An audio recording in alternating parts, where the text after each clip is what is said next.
Hello everybody, welcome to another Raid Shadow Legends video. Day 3 is here, guys. The Doom Tower is a lot of fun so far. Everybody clashing to get that top record time in all the runs, bosses, stages. So today we have the third boss, Borgoth the Scarab King, or Borgoth the Scarab King. I'm just messing with you guys. So we're gonna have a bit of a guide on him. We're gonna talk about the best champions available in the game, rock that boss, sort of strategies, how to run it. I know at the moment it's pretty easy to do it actually. It's not a lot of a challenge, but the next one when we're gonna get it is gonna be like what, 4 or 5 days from now. I can guarantee you it's gonna be a totally different story. So we're gonna talk about specific champions that are good there, what sort of strats to use, and we're gonna check out the secret room as well. So first let's talk a bit about the boss, guys, and then we're gonna move over to show you my team, how to get a super fast time if you into it. But first, let's talk about the boss. So I'm not going to drag it on the screen. I'm just going to read you guys. And I'm going to tell you the best thing to use in here to actually be able to knock the boss down. So we have his A1 Madness Fog. Attacks all enemies, places a 50% decrease attack and a 30% decrease speed debuff for 2 turns. Places an extra hit on enemies with no shield buffs. The extra hit places a provoke debuff for 1 turn. A2 Vile Absorption. Attacks all enemies, places an extra hit on each enemy for each buff on the target. So the more buffs you have, the more hits the boss is gonna place. Each extra hit steals 1 random buff from enemies that have no shield buffs and removes 1 random buff from enemies under shield buffs. Places True Fear debuff for 1 turn on enemies who have buff stolen and a Fear debuff for 1 turn on enemies who have buff removed.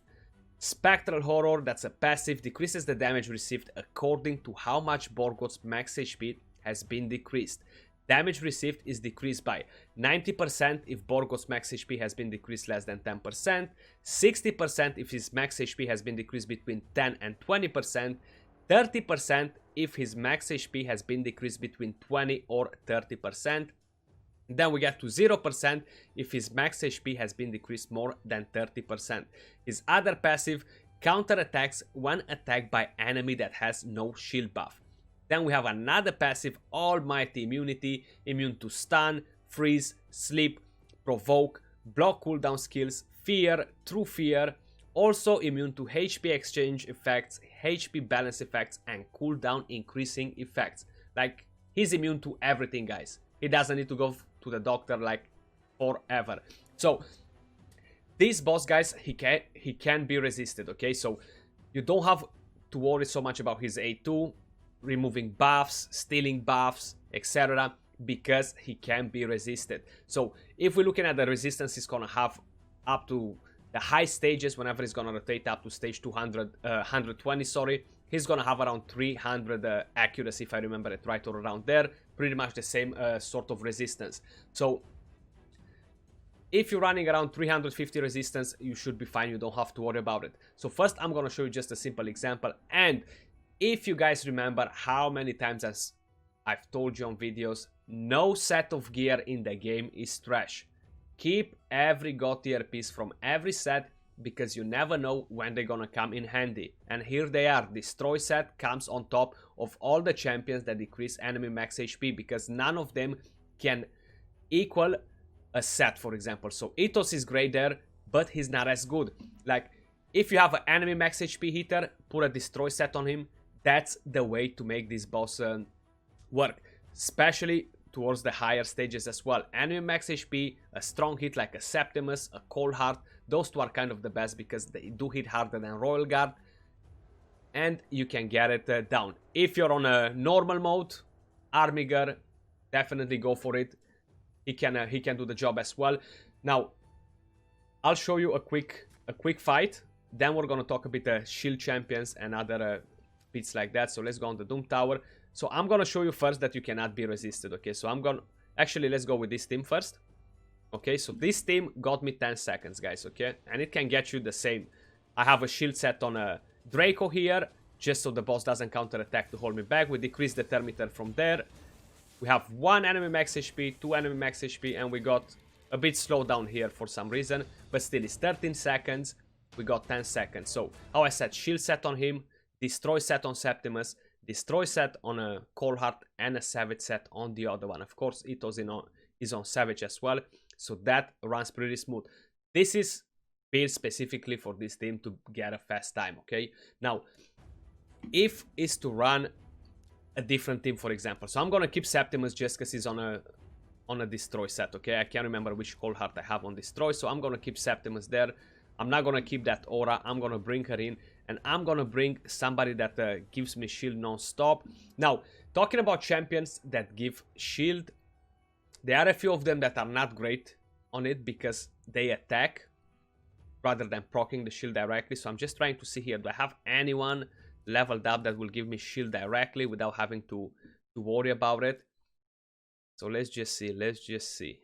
I do have Minaya somewhere. She can be pretty good. And we have the Drogul. Drogul is gonna be great as well, guys, because when the boss is gonna break the shield that he procs, we're gonna get a counter attack. So Drogul, I think he's gonna fit pretty good on this boss. Sorry. Again, Vergumkar, he gives you shield. He's gonna be great as well. I'm not gonna use a Krisk in here because he's not giving me more shield after. Okay, so I'm just trying to see Minaya. Let's get Minaya in. I think she needs some other sort of stuff. We do have defense up with her, so we should be fine. I just want to show you that we cannot be debuffed. Of course, is that 3% chance of getting debuffed no matter how much resistance you have or accuracy or anything like that. But everybody gets resisted here, you see. I do have the aura. I don't have crazy resistance on them at the moment, but later on, resistance will play such an important role on this boss. So they are dying is fine. My point here is not necessarily to win the fight. I just want to show you guys resistance. Resistance is going to be good. Block debuffs is going to be good. If we have block debuffs, he's not going to be able to steal it from us. Of course, he's attacking us 3 times because we have 3 buffs now. So we might have a bit of a failure here, which is fine. My point here was just to show you guys that we cannot be resisted. I haven't put really the best champions in this lineup. I just put Sifia and just threw some randomness in there. But yeah, it's gonna be harsh when we get into the higher bosses. I can tell you that from now. I know now everybody's having fun, breaking times and stuff like that, but it's not gonna be as easy later on. So now talking about the champions that give HP, guys, okay? So we have a Blind Seer. I think she needs to... No, she doesn't need to revive. That's fine. Drogul. Drogul is going to play a pretty good role here. If you have champions with Destroy sets, they counter-attack. They're going to take that HP down on him. So practically breaking the shield, because it's like a shield up with that HP that he has there. We have Krisk. He doesn't buff your shield, so you're only going to have it for 2 turns, 3 turns if he's going to use his A2 because he's going to extend it. It's not bad. He's pretty good as well. So probably, even on the high stages, if you're bringing enemy max HP champions in there, you are looking at wrecking it pretty early. So you won't be needing to go 1,000 turns to take down the boss. Then we have Minaya. She's pretty good as well because she casts the shield. She doesn't need to attack in order to cast it. Then we have Sir Nicholas. With Sir Nicholas, is no shield. He's gonna use his A2. He's gonna attack. The boss is gonna counter attack because he already attacks with no shield. So it's not as good like a champion that casts the shield. We have Valkyrie. Again, the same situation with her, but she does have a pretty strong shield. Vergumkar, he's just casting the shield. Again, he's pretty good. Immune to provoke, removes the provoke. So he's kind of designed for this boss. So for whoever fused Vergumkar, here it is. This is the boss you fuse him for. Warlord, again, he's amazing. Block debuffs, shield. I think he might be one of the best to go in here. Then he decreases the Termiter as well. Now, talking about epics, we have Akot the Seared, which is not in game yet. I mean, is in game, but you gotta get it from the Doom Tower. So let's forget about him for the moment. We have Barrett, the Blood Soaked. We had him in the previous fusion as well, I think. It was like 2 fusions ago. I can't even remember. We have Hope. She's a pretty decent budget champion. Places shield, removes buffs from the enemy team. Then we have Miscreated Monster. He's in the same situation with Valkyrie, with Sir Nicholas. He doesn't cast the shield. He hits and then the shield gets applied to your team. We have Romero, who casts the shield. Zelota, I think he casts the shield. I can't honestly remember. I haven't played Zelota in quite a bit of a time. Then talking about rares, you do want to make sure you bring in champions that place AoE shields rather than just pick an ally and place the shield on him. So we have Draconis and we have Metal Shaper. There might be a couple of others that I forgot that they do AoE shield, but I'm not sure. I know for sure we will be having a new rare champion that will place shield on all the team and continuous heal and revive 2 allies. So that's leaked. It's gonna come in the Christmas patch, I think, with a fusion. So that's gonna be one of the rares. Keep an eye on that if you don't have any of the champions I just said before, and you're doing a normal mode. Probably you're not gonna need it for hard. You're already done with the champs. You don't really need many others. So that's about shield champions. Destroy set is the key, guys. Farm that dungeon, get your destroy set. Do not sell any sort of sets, guys. I've always told you they will become OP one day and we're not gonna know it. Immunity was the same. Nobody was really keeping immunity gear over 1 year ago, but then Tormin came, a lot of Hegemon came, and different champions like this, and immunity gear is at the top of the chain. So make sure you guys keeping every god tier piece from every set, no matter what it is, because you never know how it can come in handy. So we're talking about epic room here. I mean a secret room, sorry. Beat this room using only defense champions. So it's not really gonna be a big struggle for me here. We have quite a few defensive champions. I'm not sure how many of them are actually leveled up and stuff. I know I have Elton. And let's check this Valkyrie out. Might be missing some gear. Yes, she is. So we're gonna use this one here. And what else should we use? Let's use a Wurlim, right? That should be a fairly easy team to go in this, even though we have quite a few force champions there. Got the Valkyrie. Defense down. Tormin, stunning, provoking, freezing, doing all the nasty stuff here. How you guys are enjoying it so far? Are you struggling anywhere at the moment? Any stages? The boss maybe? Even if you're doing normal or hard, do let me know in the comments down below. And if you think something is not at your expectation, Plarium, they do have on their Discord right now a place where you can actually write feedback regarding the Doom Tower. So feel free to drop the feedback there. Probably in the next few months, if they see that a lot of people are complaining about the same thing, probably they will adjust that one. So it's for your own benefit if you are struggling with something.